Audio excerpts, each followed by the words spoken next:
លោកអ្នកនាងទស្សនិកជនជាទីមេត្រីនៅថ្ងៃនេះយើងបានជួបអ្នកស្រី Olga Papas ជាជនជាតិអ៊ុយក្រែនជាសកម្មជនសង្គមហើយនឹងជាអ្នកផលិតកម្មវិធីសារព័ត៌មានឯករាជ្យមួយនៅប្រទេសអ៊ុយក្រែនបាទហើយយើងជួបអ្នកកញ្ញានៅថ្ងៃនេះចង់និយាយអំពីស្ថានភាពយោធាស្ថានភាពប្រជាពលរដ្ឋរស់នៅក្នុងរដូវរងានៅក្នុងប្រទេសអ៊ុយក្រែនដែលកំពុងមានសង្គ្រាមរ៉ាំរ៉ៃនេះបាទFirst of all, I'd like to welcome Ms. Olga Papas.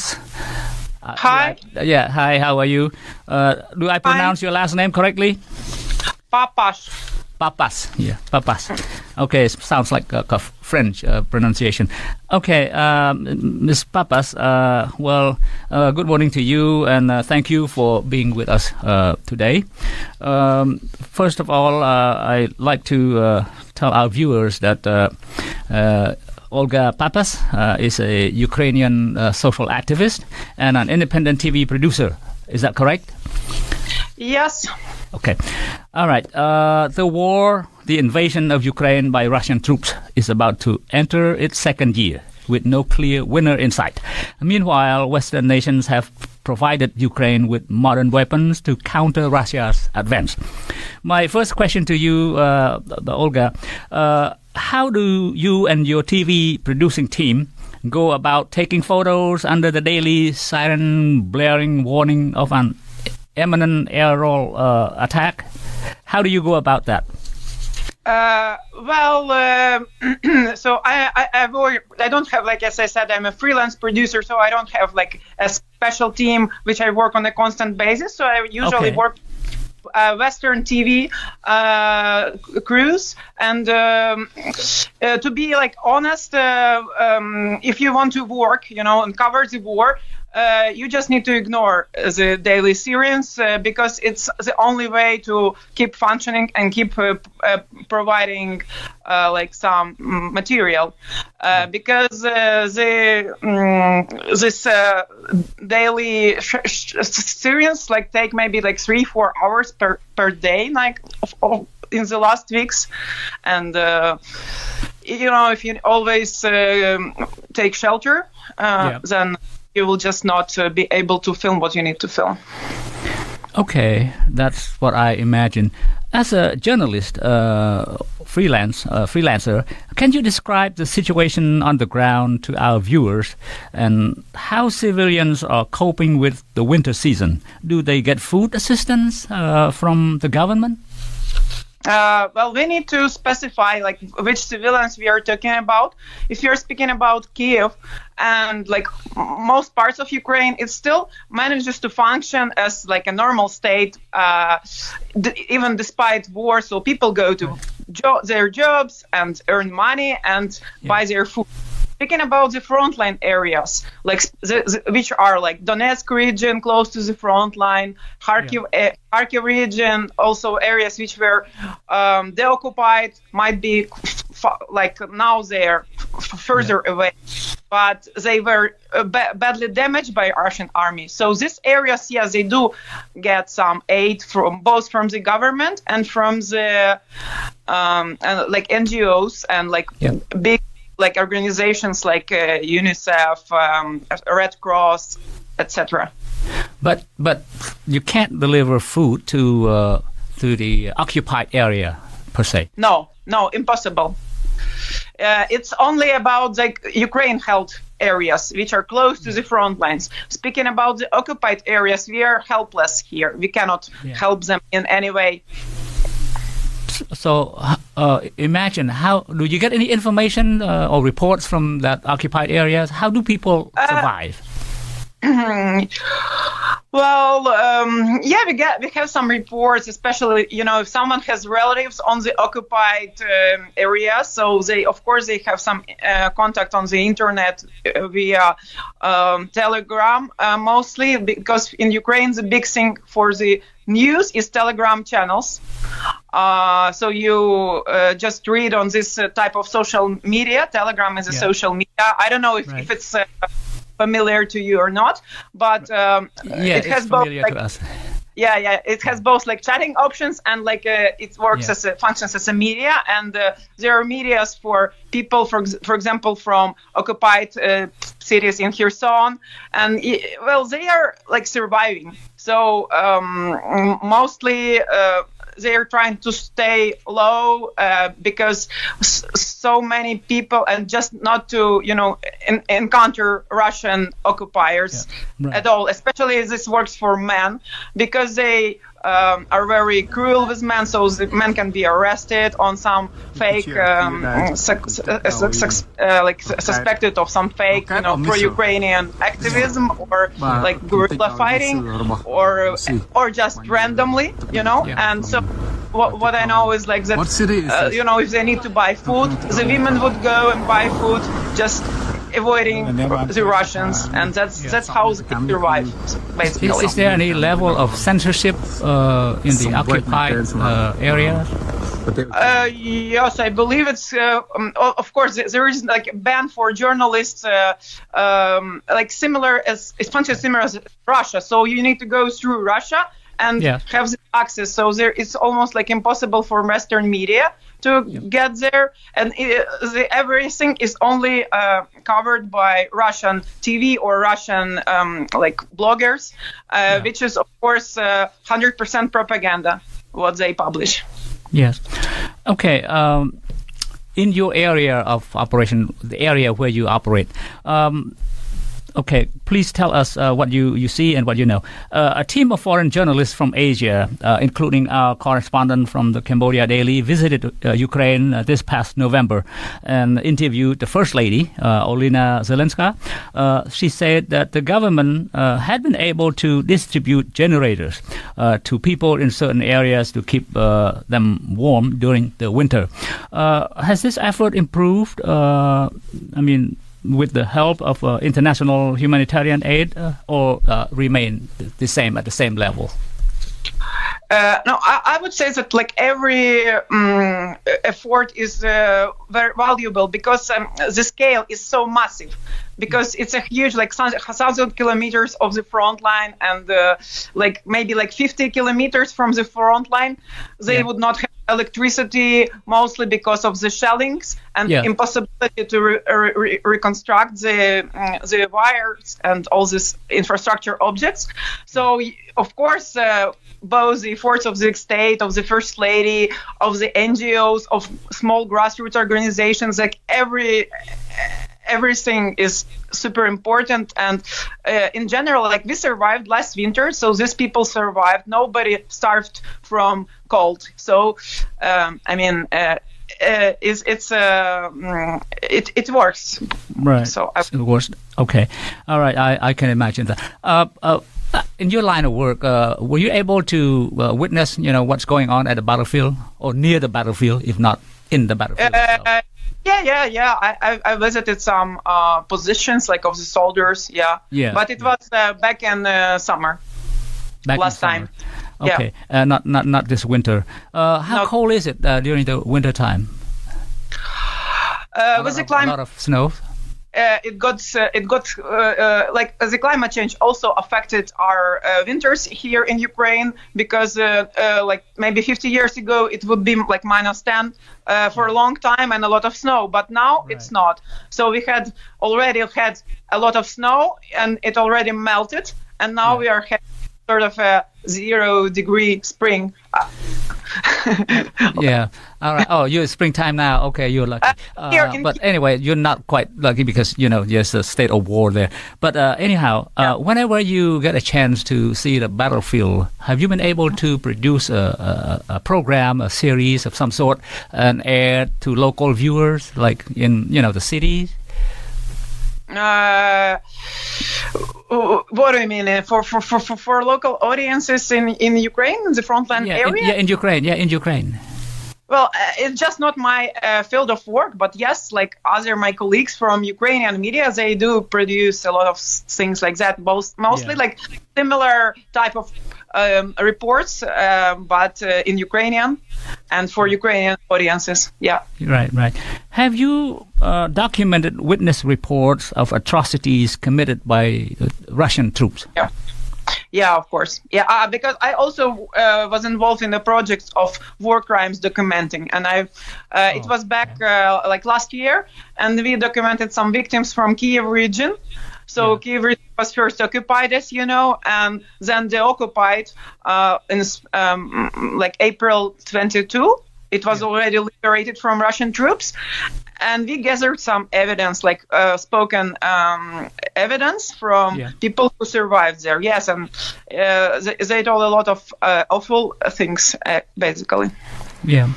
We just filed a report about the deportation of Ukrainian children in the thousands to Belarus, Russia, or the temporarily occupied regions such as Donetsk, Luhansk, and Crimea. Do you get involved in the effort of tracking the children's whereabouts or how they are being treated in Russia, in Russian custody? Personally, I haven't been involved in tracking, yes, but I have been involved in covering this as a journalist. And I did some interviews about that, yes. Yeah. In Kherson, for example, where so the thing with the Russians that they can abduct children both like on an infrastructural level, so they just all the children who lost their parents, and stay in these special institutions, they try to, as they say, evacuate these institutions to like a safer place, and that basically means being taken to Russia and just being their identity, like Ukrainian identity, is being completely erased there. Yeah.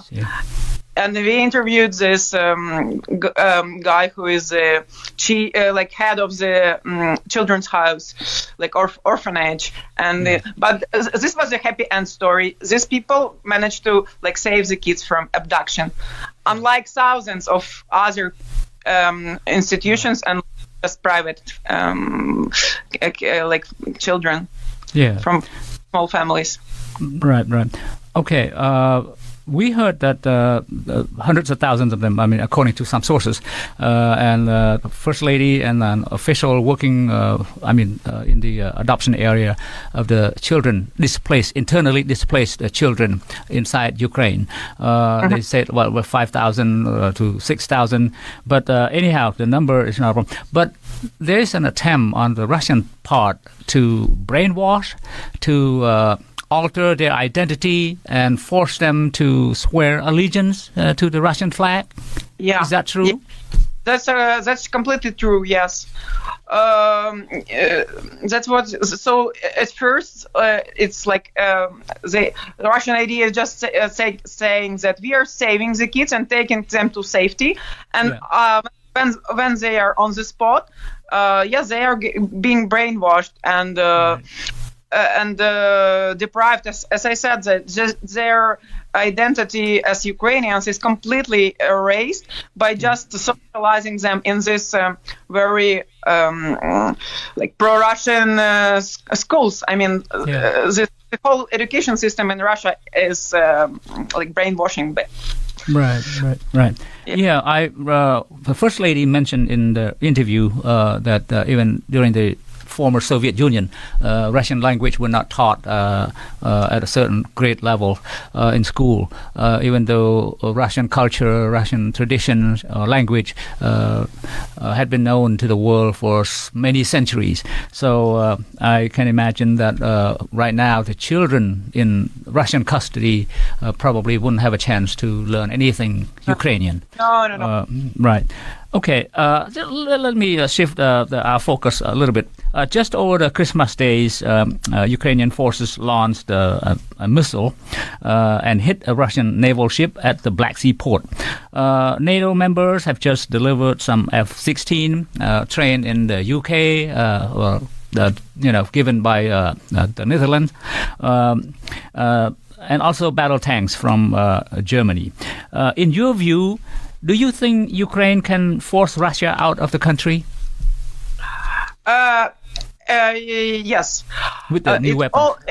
Yeah. I mean, it all depends. So far, I cannot give a clear answer because when you speak about the weapons, it's not just only about the type of the weapon, it's about the amount of the weapon. So we need, if we get, the answer would be, if we get enough F-16 planes and enough like large long-range rockets, missiles, then yes, we will be able to force the Russians out of the country. Yeah. Right. What about air defense system? Can you protect Kyiv or some other major cities, with air defense system? Like if you compare to last winter, when Ukraine didn't have all the the Patriot air defense system, and there were other supplies from other countries, not only the US. And at the moment, Kyiv can be considered relatively safe. Okay. But no air defense system is 100% safe, because we had the last incident a week ago when the remains of the Russian drone hit the residential buildings, and a couple of stories of this building were destroyed, and the flats burned down, and people were injured. So it's even if you hit the missile, there's still this remains which can cause a big damage and kill people. Yeah, but of course it's more or less okay now. I mean, in Kyiv. In Kyiv. But of course the country is huge, and this number of air defense system is not enough for the whole country. Right. So military experts estimate maybe 10 Patriots. Right. Okay. My last question to you. In your view, has it been, or has it come to your mind, do Ukrainian people worry about the reduction of U.S. or Western nations' aid in the war against Russia? Yes, people worry a lot. They do worry. That's true. Yeah. We we analyze every piece, every report on Washington Post or the New York Times about Ukraine. Right. Believe me, it's on all over the news. Yeah, so people are very worried about the things that are happening in Congress, and the danger that the U.S. support will be smaller. People are very worried. Yeah, on a national level, not only. Do you think with increased Western aid, military aid to Ukraine, you think Ukraine can take the war back into the Russian territory? Yeah. I believe it's completely possible. Yeah. Can you think Ukraine forces can liberate Crimea, for instance? Yes. I even know that it can happen next year if we have enough, so I stress it, enough planes and munition, not only these missiles, but also enough artillery shells.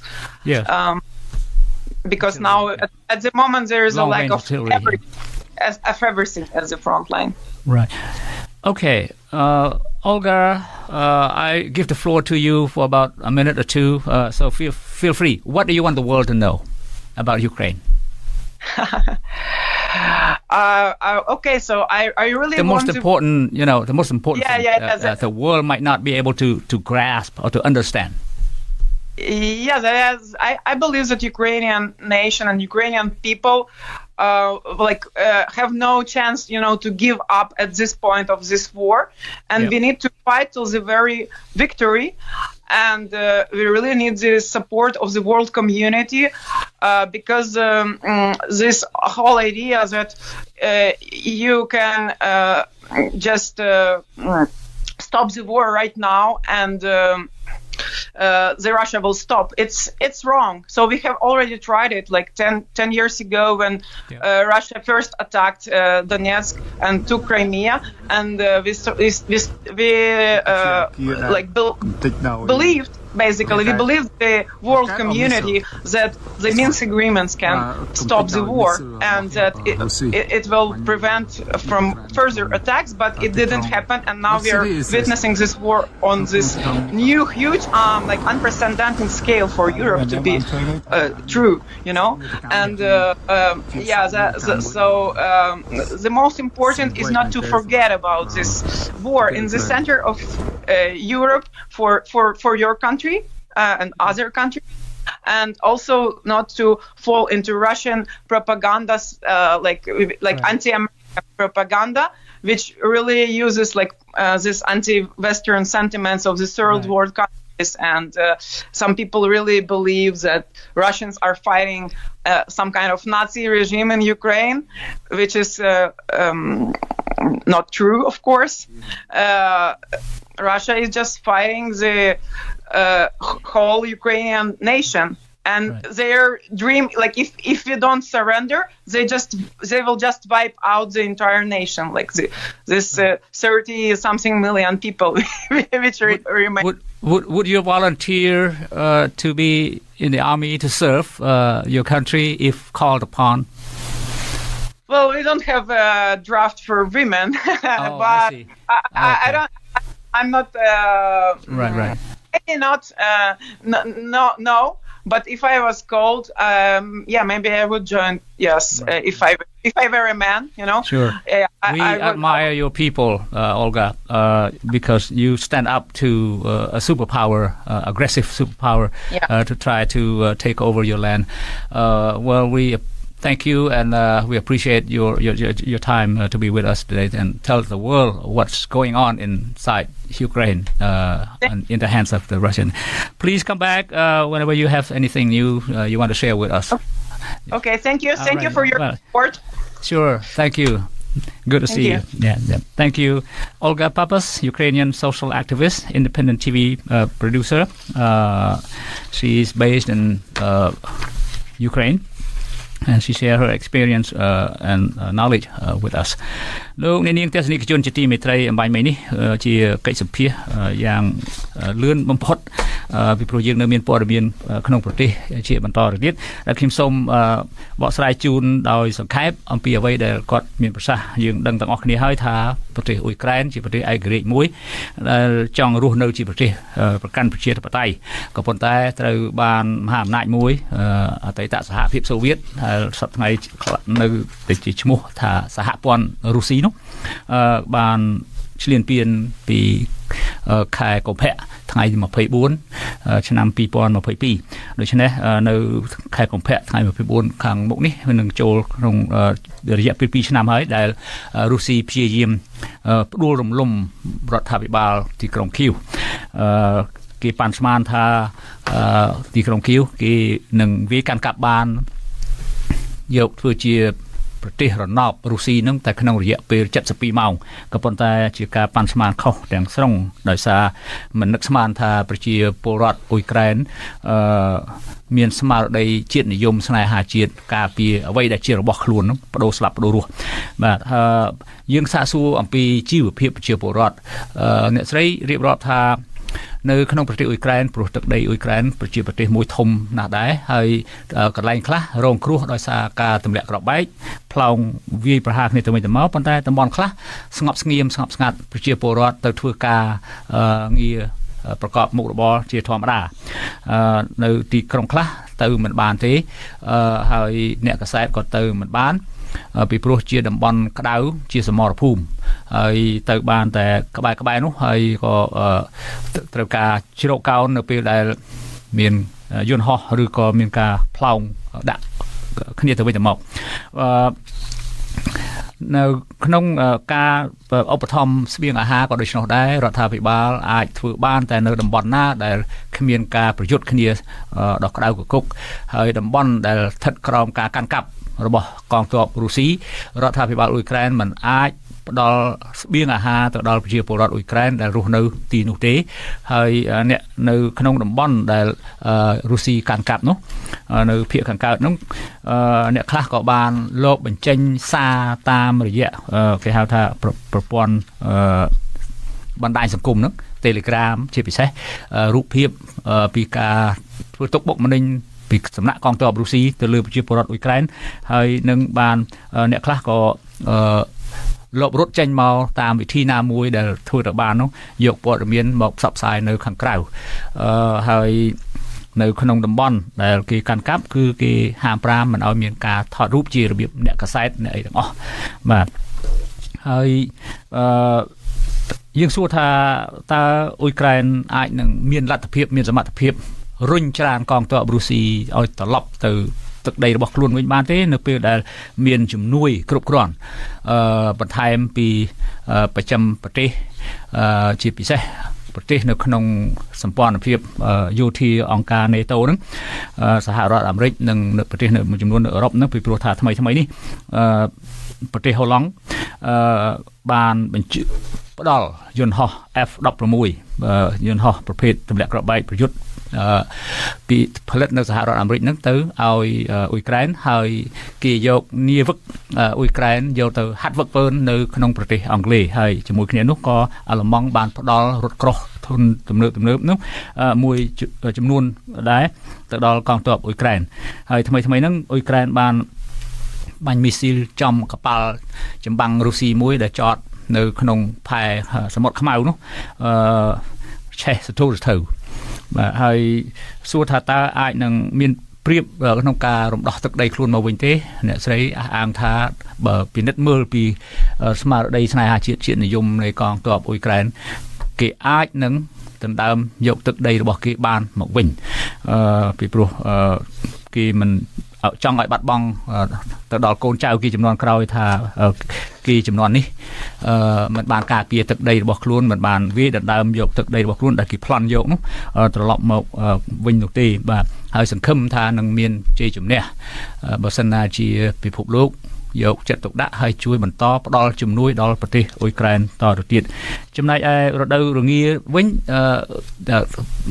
ពេលនេះនៅប្រទេសអ៊ុយក្រែននោះហាក់ដូចជាឈានចូលទៅនៅរដូវផ្ការីកទៅហើយដូច្នេះមិនជាទឹកកកច្រើនណាស់ណាទេនៅត្រជាក់ប៉ុន្តែមិនធ្លាក់ទឹកកកខ្លាំងទេទឹកកកចាប់ផ្ដើមរលាយទៅវិញខ្លះដែរហើយដូច្នេះគេសង្ឃឹមថានៅរដូវរាំងខាងមុខនេះនឹងមានការប្រយុទ្ធគ្នាតាមវិធីណាទៀតហើយសង្ឃឹមថាកងទ័ពអ៊ុយក្រែនហ្នឹងអ្នកស្រីសង្ឃឹមថាកងទ័ពអ៊ុយក្រែននឹងមានសមត្ថភាពមានលទ្ធភាពប្រើប្រាស់អាវុធទំនើបនិងវាយកទឹកដីរបស់ខ្លួនមកវិញដូចជាតំបន់ក្រៃមៀជាដើមនោះបាទយើងខ្ញុំសូមបញ្ចប់ការបកស្រាយយល់ដឹងពីស្ថានភាពនៅប្រទេសអ៊ុយក្រែននៅពេលនេះត្រឹមប៉ុណ្ណឹងលោកអ្នកនាងទស្សនិកជនជាទីមេត្រីយើងខ្ញុំសូមថ្លែងអំណរគុណលោកអ្នកនាងដែលបានខិតខំចំណាយពេលវេលាតាមដានស្ដាប់និងទស្សនាកម្មវិធីផ្សាយសារព័ត៌មាន The Cambodia Daily តាមបណ្ដាញសង្គម Facebook ហើយយើងនឹងវិលមកជួបលោកអ្នកនាងទៀតនៅថ្ងៃស្អែកប្រសិនបើលោកអ្នកនាងមានសំណួរឬយោបល់សូមសរសេរទៅកាន់កម្មវិធីផ្សាយរបស់យើងតាមអាស័យដ្ឋាន